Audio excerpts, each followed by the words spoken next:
In the dead of winter, during World War II, men fought not only against enemies, but against nature itself. The cold wasn't just harsh, it was deadly. Snow blanketed the battlefields from the Ardennes to the Russian front. Engines froze, water turned to solid ice, and soldiers quickly learned that frostbite could kill faster than bullets.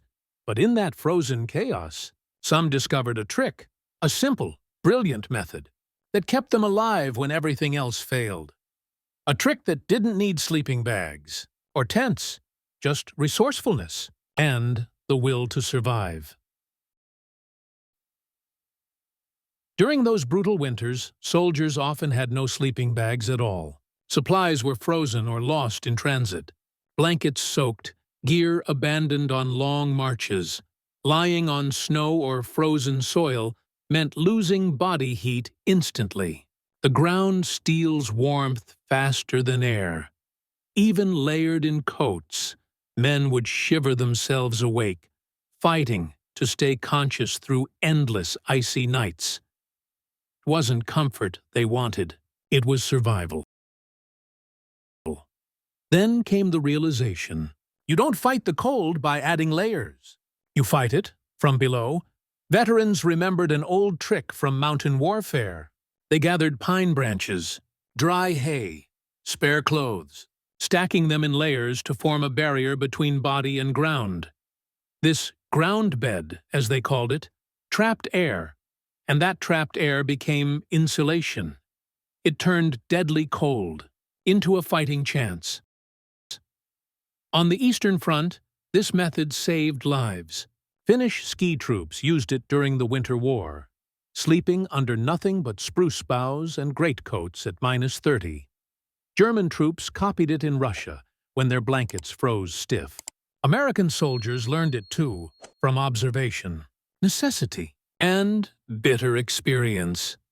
Each night, they rebuilt their bedding from whatever they found. Branches, hay, even torn uniforms. The result? A layer of warmth that weighed nothing to carry, but could mean the difference between life and death. The ground bed worked because it slowed conduction, the process where heat escapes from warm bodies to cold ground. Each layer trapped still air, and still air is nature's best insulator. It was quick to build, light to carry, and worked anywhere. Forests, mountains, even deserts. In fact, desert soldiers flipped the trick to stay cool, protecting themselves from hot sand beneath.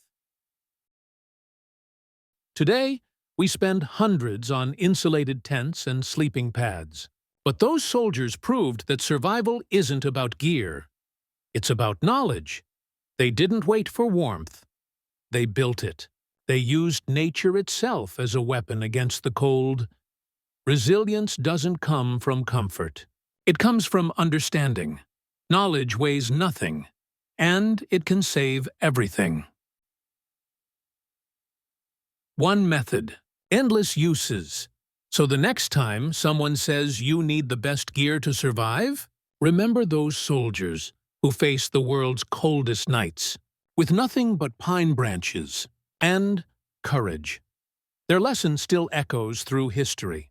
Survival isn't about strength, it's about wisdom. If this story inspired you, subscribe to In the Beginning and rediscover the forgotten skills and resilience that once kept humanity alive.